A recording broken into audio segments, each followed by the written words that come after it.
following your notes. I really found it very comfortable to watch you, even though you read a big portion of it.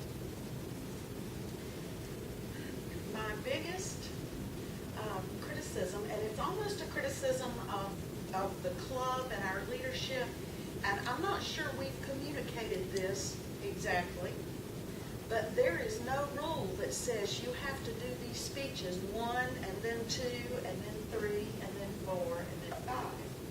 You do not have to do them in that order, and I am 99.9% certain that no one has ever really said that or explained that. And so therefore, my criticism, I don't want you to take this personally at all, because it's more of an education process for all of us. But I felt like that speech fits some of the other speeches in their criteria better than the one called Organize Your Speech.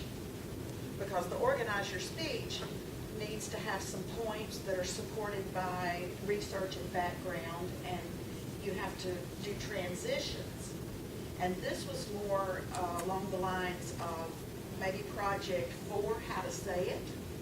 It could fit into project number 6, vocal variety. It certainly could fit project number 10, which is inspire your audience. I could see this speech fitting several of the other speeches, maybe better than speech number 2. So I would suggest, I would ask you, even though it requires you to do a speech, do 11 speeches, rework this speech a little bit for one of those other speeches and come back to speech number 2 with different content. Does that make sense?